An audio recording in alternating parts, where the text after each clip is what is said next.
Hello, students. Today we are in the eighth lecture of our first unit for the subject surveying. In the last lecture, we have discussed about the theodolite, that how we measure angles with an with a manual apparatus known as theodolite, and with the advancement in this era, new technologies have been developed in which, with the help of some electronic gadgets, uh, we record or measure all the parameters which we measured till now from the conventional equipments.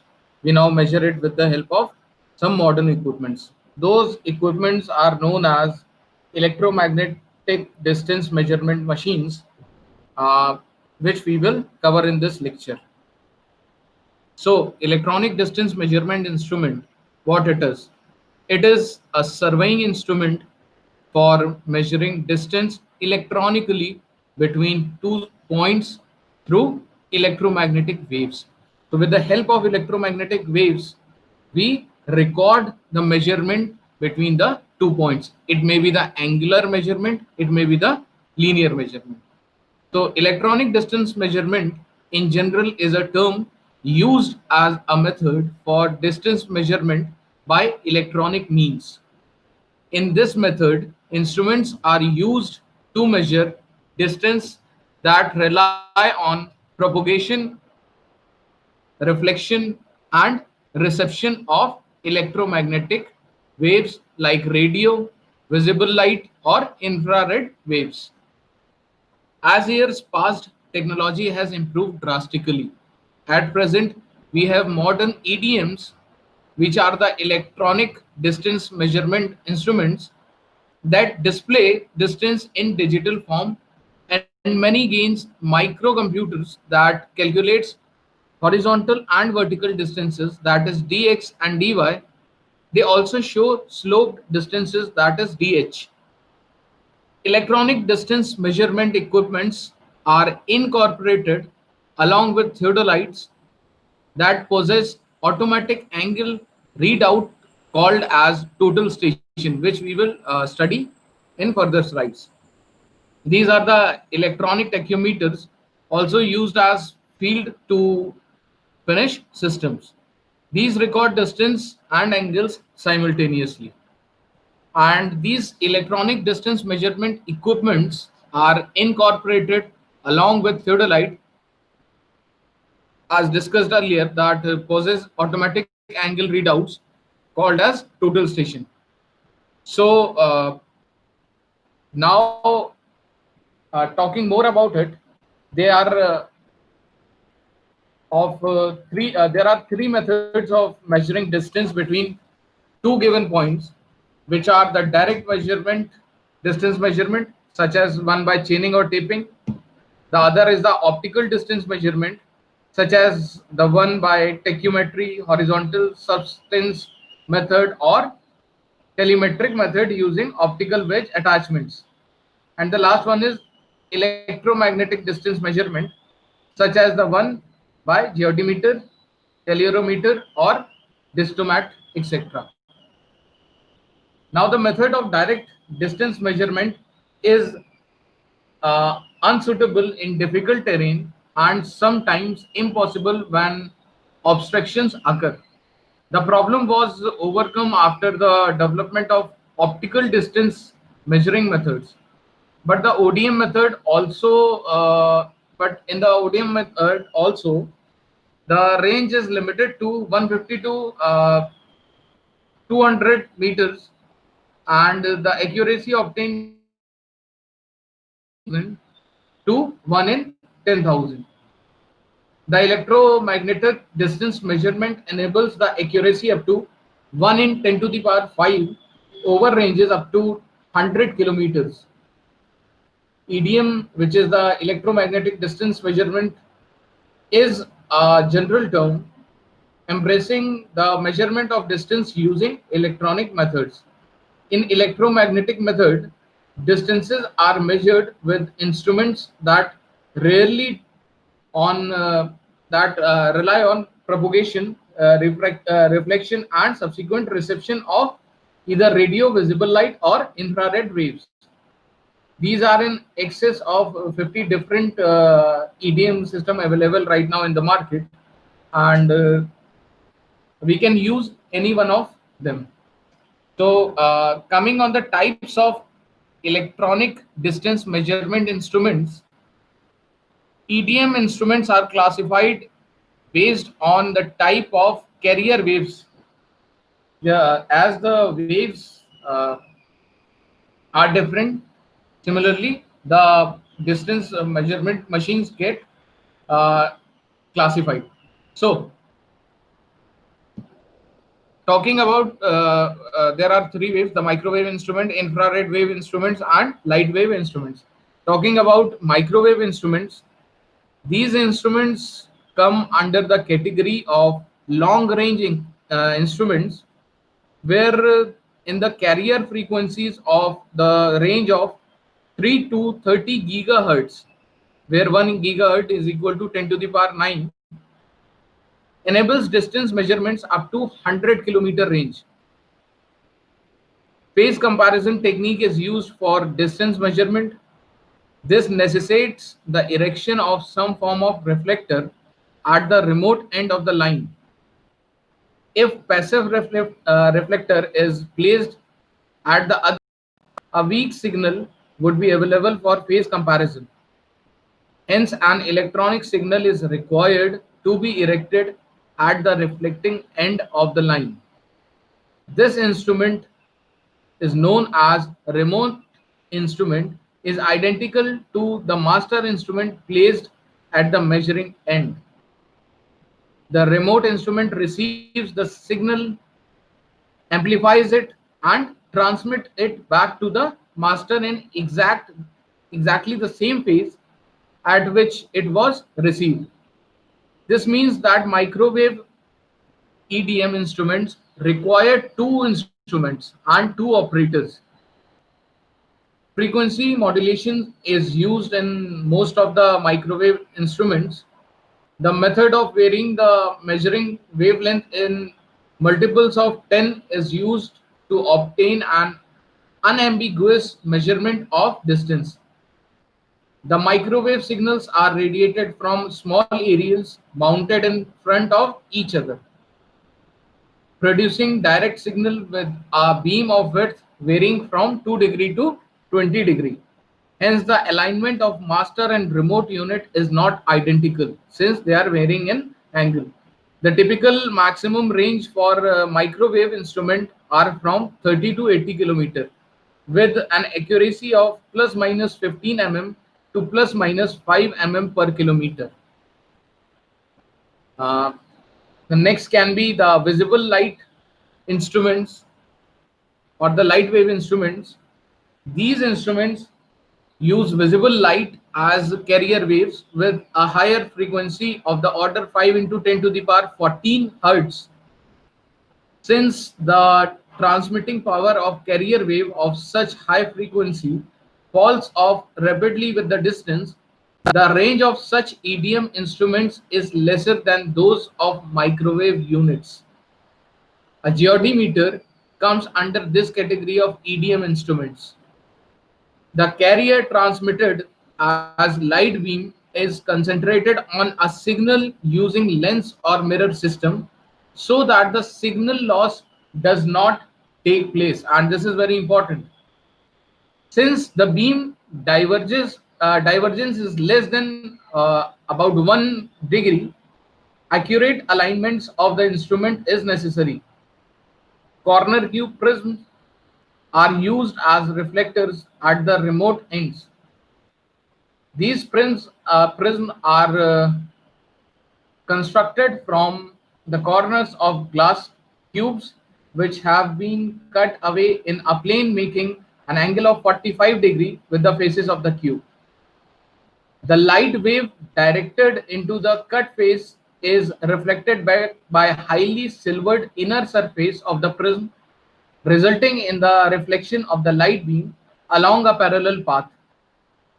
This is optimal over a range of angles of incidence of about 20 degree to the normal of the front face of the prism. Hence, the alignment of the reflection or the reflecting prism towards the main EDM instrument at the receiver end is not identical. The advantage of visible light EDM instrument over the microwave EDM instruments is that only one instrument is required, which work in conjunction with the inexpensive corner tube reflector. Amplitude modulation is employed using a form of electro-optical shutter. The line is measured using three different wavelengths using the same carrier in each case. The EDM instrument in this case have a high range of 25 kilometer with an accuracy of plus minus 10 mm to plus minus 2 mm per kilometer. The recent instruments used pulse light sources and highly specialized modulation and phase comparison techniques and produce a very high degree of accuracy of plus minus 0.2 mm to plus minus 1 mm per kilometer with a range of 2 to 3 kilometer. Now coming on to the infrared instruments, the EDM instruments in this group use near infrared radiation band of wavelength about 0.9 micron meter as carrier wave, which is easily obtained from gallium arsenide inside emitting diode. We use diode in it. These diodes can be used and are very easily directly amplitude moderated at high frequencies. Thus, modulated carrier wave is obtained by an inexpensive method. Due to this reason, there is predominance of infrared instruments in EDM, while distomats fall under the category of EDM instruments. The power output of diodes is very low. Hence, the range of these instruments is limited to 2 to 5 kilometer, which is very less as compared to the two methods we have discussed till now. However, this range is quite sufficient for most of the civil engineering works. The EDM instrument of this category are very light and compact, and these can be theodolite mounted. This enables angles and distances to be measured simultaneously at the site. A typical combination is Wild DI-1000 infrared EDM with Wild T-1000 electronic theodolite. The accuracy obtainable of the order of plus minus 10 mm irrespective of the distance in most of the cases. So the carrier wavelength in this group is close to the visible light spectrum. Hence, infrared source can be transmitted in a similar manner to the visible light system using geometric optics. A lens mirror system being used to radiate a highly collimated beam of angular divergence of less than 15 minutes. Corner cube prism are used at the remote end to reflect the signals. So the electronic tachymeter such as Wild TC2000 is a further development of the infrared distance measurer which combines theodolite and EDM units. Microprocessor controlled angle measurements give a very high degree of accuracy, enabling horizontal and vertical angles, and the distances to be automatically displayed and recorded on the display. So this was the introduction for the three types of waves and the instrument based on them. Now coming on to the total station, what total station is? Total station is a surveying equipment combination of electromagnetic distance measuring instruments, which we have discussed, and electronic theodolite. It is a combination of both. It is also integrated with microprocessors, electronic data collector, and storage systems. The measurements can be used to measure horizontal and vertical angles as well as sloping distances of object to the instruments. Now, talking more about the total stations, well, as a tagging tool, a total station fulfills several purposes. Learning how to properly use a total station involves the physics of making measurements, the geometry of calculations, and statistics for analyzing the results of a traverse. In the field, it requires teamwork, planning, and careful observations. If the total station is equipped with data logger, it also involves interfacing the data logger with the computer, transferring the data, and working with the data on a computer. The more the user understands how a total station works, the better they will be able to use it. So, total station is a digital equipment which is a combination of electronic distance measurement machine and electronic theodolite. It can record the readings and it can be transferred to the computer for further official works. Fundamental measurements, when aimed at an appropriate target, a total station measures three parameters. First is the rotation of the instrument's optical axis from the instrument in a horizontal plane, that is horizontal angle. It calculates the horizontal angle. Second is the inclination of the optical axis from the local vertical, which is the vertical angle. So third is the distance between the instrument and the target, which is the slope, which can be the slope distance or the horizontal or vertical distance. All the numbers that may be provided by the total stations are derived from these three fundamental measurements. So, talking about the horizontal angle is measured from the zero direction on the horizontal scale or the horizontal circle. When the user first sets up the instrument, the choice of the zero direction is made. This is instrument north. The user may decide to set 0 north in the direction of the long axis of the map area, or choose to orient the instrument approximately to true magnetic or grid north.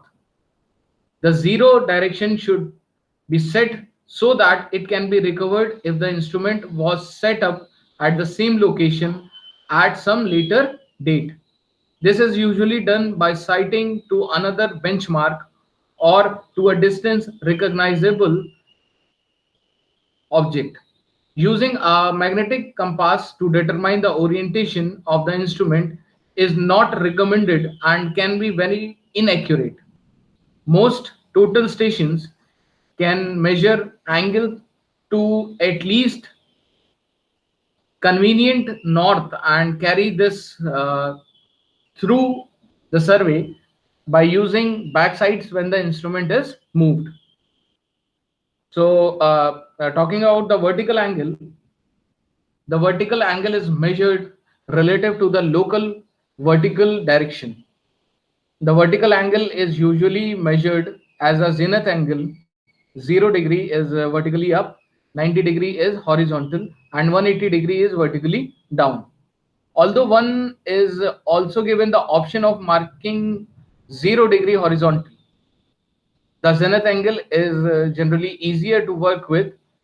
The telescope will be pointed downwards for zenith angle greater than 90-degree, upwards for angle less than 90-degree. Measuring vertical angles require the instrument to be exactly vertical. It is very difficult to level an instrument to the degree of accuracy of an instrument. Total station contains an internal sensor, the vertical compensator, which you can say, that can detect small deviations of the instrument from vertical. Electronics in the instrument then adjust the horizontal and vertical angles accordingly.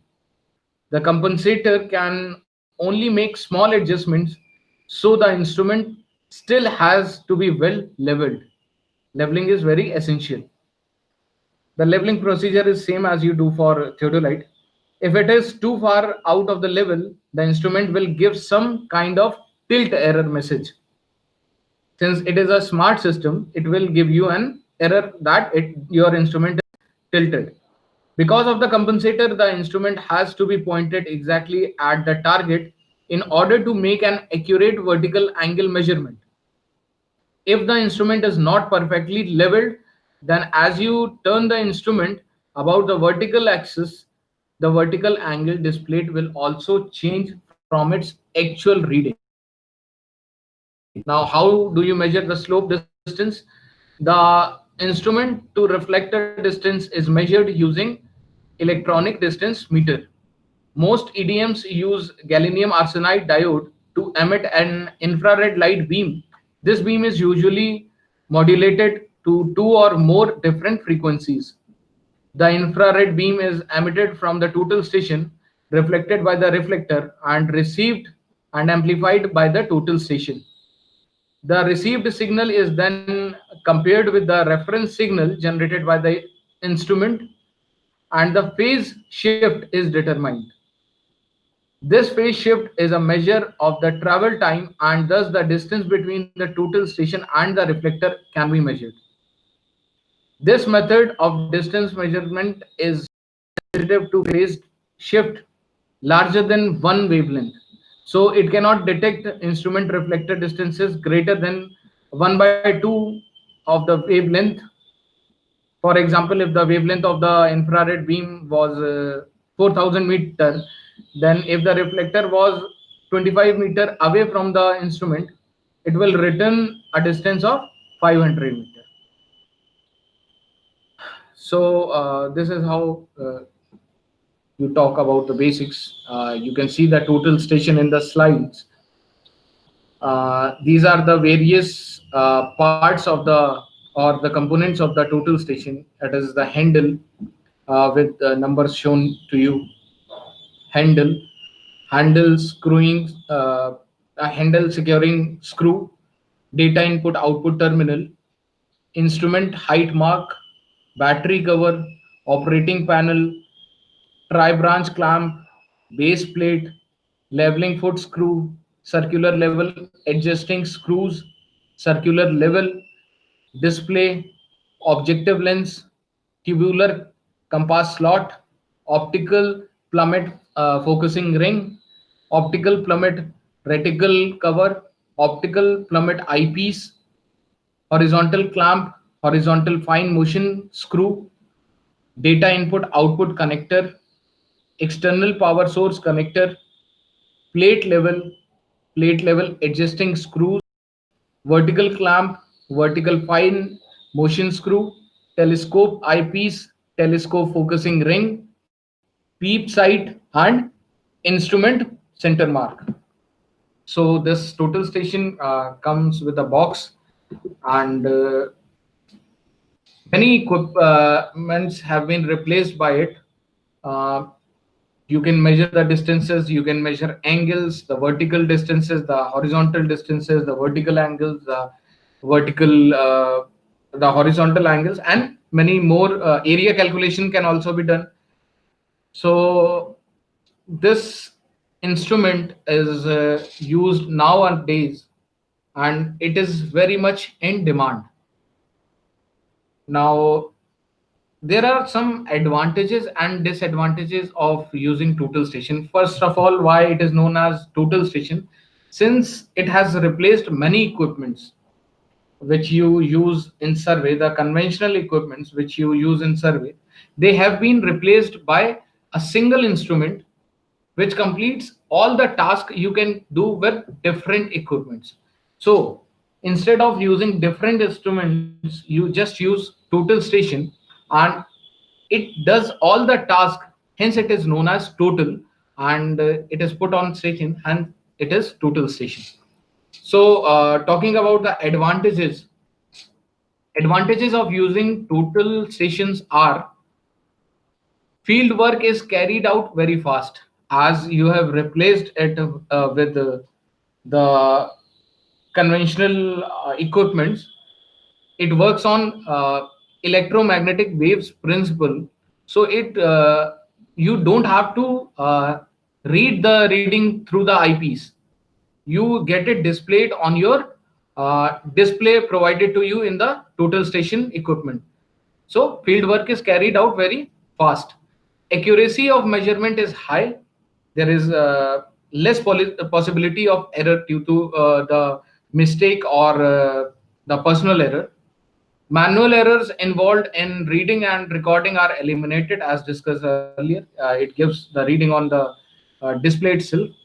Calculation of coordinates is very fast and accurate. Even corrections for temperature and pressure are automatically made as per the ambience. Now, this is a smart machine, and automatic corrections are made to the temperature and pressure as it is on the site. Computers can be employed for map making and plotting contours and cross sections. So drawings can also be made, plans can also be made, maps can also be made using this total station. Contour intervals and scales can be changed in no time. uh, when you draw contour intervals on a sheet and you have to change it, you have to change the sheet. But using the total station, if you change the contour interval, the distance between the consecutive contour lines, then you just have to give the directions. You just have to press the function keys and it will automatically change the contour interval, and you will get a plan within no time. Well, since everything has its advantage with its disadvantages also. So talking about the disadvantages of using total station, it is battery operated. Since it is an electronic gadget, it uses battery.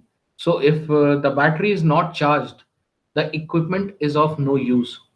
So the first disadvantage is it uses a battery and it is battery operated. The second one is it needs skilled operator. So a normal layman or a normal operator can not uh, make use of this total station since it requires smart working. You can take an example of a keypad phone and a smartphone. People during a person who has never used a smartphone, when given a smartphone, will face difficulty in using it. But if you give him a manual keypad phone, he can easily use it. And the one who is capable of using the smartphone can use the uh, conventional phone very easily. So it needs skill to operate the total station. Not a layman or a simple human can just go and use the total station. It needs skills and practice to use total station. It is costlier than other survey instrument. Yes, it is true. Since it requires much more researches on it, and it has replaced conventional instruments. Many tasks have been replaced by it, so its cost has been increased. So it is costly than other survey instruments. When we take different equipments as compared to different instruments, its cost is high. So this was all about the total station we have discussed, and this was the last part of your unit. So that's all in unit 1, and we may have a revision class tomorrow to discuss all the topics we have covered till yet. So that's all for the day class. The topic and the unit has been ended here, and I'll take a revision class tomorrow, and we'll complete unit 1, and after that we will start with the unit 2, which is leveling. So this is all for the day class. Thank you.